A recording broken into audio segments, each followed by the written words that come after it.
नमस्कार। देखिए, स्मार्टफोन की दुनिया में ना एक बड़ी जबरदस्त जंग चल रही है। एक तरफ तो है गूगल पिक्सल 11 जैसे फोन, जिनका एक ही मकसद है टेक्नोलॉजी की हर हद को पार कर देना। और फिर दूसरी तरफ हैं iQOO 15R जैसे फोन, जो कहते हैं कि भाई तगड़ी परफॉर्मेंस के लिए जेब खाली करने की क्या जरूरत है। तो आज हम इसी दिलचस्प मुकाबले में गहराई से उतरेंगे और समझेंगे कि आखिर भविष्य का स्मार्टफोन दिखने कैसा वाला है। तो आगे हम क्या क्या देखने वाले हैं। सबसे पहले समझेंगे कि स्मार्टफोन्स का ये नया दौर आखिर है क्या। फिर गूगल पिक्सल 11 की प्रीमियम दुनिया में गोता लगाएंगे। उसके बाद हम 40,000 रुपए वाले बजट सेगमेंट के असली मुकाबले को देखेंगे। और आखिर में ये जानने की कोशिश करेंगे कि ये सब भविष्य के लिए क्या मायने रखता है। चलिए तो शुरू करते हैं इस नए दौर को समझने से। देखिए, आज का स्मार्टफोन मार्केट सिर्फ नए नए मॉडल्स लॉन्च करने के बारे में नहीं रह गया है, बल्कि अब ये हर तरह के यूजर के लिए एक सही डिवाइस बनाने की दौड़ बन चुका है। आजकल सबसे बड़ी बात पता है क्या है? ये नहीं कि कौन सा फोन सबसे ज्यादा पावरफुल है, नहीं। असली खेल तो इस बात का है कि किस कीमत पर कितनी जबरदस्त टेक्नोलॉजी मिल रही है। यही वो बैलेंस है, वो संतुलन जिसके पीछे हर कंपनी भाग रही है और जिसे हर खरीदार खोज रहा है। और जैसा कि यहाँ लिखा है, बाजार अब हर किसी की जरूरत को पूरा करने में लगा है।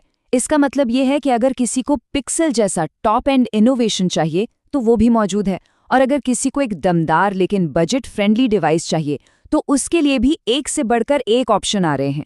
चलिए अब बात करते हैं मार्केट के उस हिस्से की जहां टेक्नोलॉजी की कोई सीमा नहीं होती, जहां सिर्फ बेस्ट की बात होती है।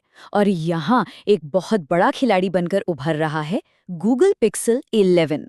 अच्छा, ये प्रीमियम फ्लैगशिप शब्द तो हम बहुत सुनते हैं, पर इसका असली मतलब क्या है? इसको ऐसे समझिए, ये वो फोन है जिसमें कंपनी अपनी सारी की सारी मतलब best of the best technology झोंक देती है। सबसे तेज प्रोसेसर, सबसे एडवांस्ड कैमरा और ऐसे एआई फीचर्स जो आपको और कहीं मिलेंगे ही नहीं। ये सिर्फ एक फोन नहीं है, ये एक तरह का स्टेटमेंट है। ये दिखाता है कि देखो टेक्नोलॉजी में आगे क्या होने वाला है। और गूगल की पिक्सल सीरीज की सबसे बड़ी खासियत हमेशा से यही रही है कि गूगल का अपना सॉफ्टवेयर और उसका अपना हार्डवेयर, ये दोनों एक साथ मिलकर काम करते हैं। इससे एक ऐसा स्मूथ और इंटेलिजेंट एक्सपीरियंस मिलता है जो दूसरे फोन्स में मिलना काफ़ी मुश्किल है। और उम्मीद यही है कि पिक्सल 11 इसी परंपरा को आगे बढ़ाएगा और एआई और कैमरा टेक्नोलॉजी में नए स्टैंडर्ड्स सेट करेगा। तो बात एकदम साफ है, पिक्सल 11 उन लोगों के लिए है जिन्हें बस सबसे अच्छा ही चाहिए और वो कीमत के बारे में ज्यादा नहीं सोचते। ये फोन सीधे सीधे एप्पल के आईफोन और सैमसंग के टॉप मॉडल्स को टक्कर देने के लिए तैयार किया जा रहा है। ठीक है, प्रीमियम दुनिया से निकलकर अब उस सेगमेंट में आते हैं जहां सबसे ज्यादा घमासान मचा हुआ है और जहां असल में ज्यादातर खरीदार होते हैं। जी हाँ, ये है 40,000 रुपए से कम का बाजार। ये जो नंबर है ना, ये बहुत ज्यादा जरूरी है। ये वो प्राइस पॉइंट है जहां कंपनियां परफॉर्मेंस और कीमत के बीच सही तालमेल बिठाने की सबसे ज्यादा कोशिश करती हैं। कह सकते हैं कि ये वैल्यू फॉर मनी का असली मैदान है। और इस मैदान में दो बहुत बड़े खिलाड़ी उतरने वाले हैं, iQOO 15R और Vivo V70 सीरीज। ये दोनों ही इस बेहद जरूरी सेगमेंट में अपनी धाक जमाने के लिए पूरी तरह से तैयार हैं। अब देखिए, यहाँ सबसे दिलचस्प बात क्या है, इन दोनों ब्रांड्स का फोकस कितना अलग है। iQOO को हम हमेशा से उसकी रॉ परफॉर्मेंस के लिए जानते हैं, जो गेमर्स और पावर यूजर्स को बहुत पसंद आती है। वहीं दूसरी तरफ है Vivo, जो अपनी V सीरीज में हमेशा से ही शानदार डिजाइन और कमाल के कैमरे पर ध्यान देता आया है। तो चलिए अब इन सभी बातों को एक साथ जोड़कर देखते हैं और समझते हैं कि ये मोबाइल इंडस्ट्री की बड़ी पिक्चर के बारे में हमें क्या बताता है। आज के दौर में स्मार्टफोन कंपनियों की जो स्ट्रैटेजी है ना, वो एकदम क्रिस्टल क्लियर है। इसे हम 3 आसान स्टेप्स में समझ सकते हैं।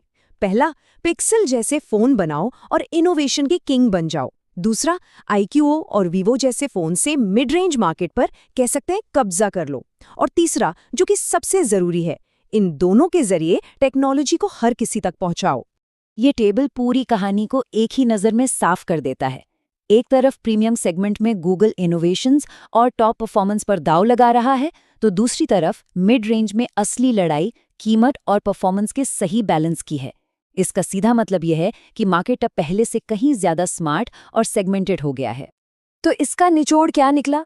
यही कि एक फोन जो सबके लिए हो वाला जमाना अब चला गया है। अब हर यूजर के लिए एक खास फोन बनाया जा रहा है। कोई गेमर हो, कोई फोटोग्राफर हो या किसी को बस एक भरोसेमंद डिवाइस चाहिए, हर किसी के लिए एक परफेक्ट मैच मार्केट में मौजूद होगा। तो ये सारी बातें हमें एक बहुत बड़े सवाल पर लाकर खड़ा कर देती हैं कि भविष्य का खरीदार क्या चुनेगा। क्या वो सबसे नई टेक्नोलॉजी और इनोवेशन के पीछे जाएगा या फिर कीमत और परफॉर्मेंस के बीच का एक परफेक्ट बैलेंस ढूंढेगा? इसी एक चुनाव पर स्मार्टफोन मार्केट का अगला पूरा दौर टिका हुआ है।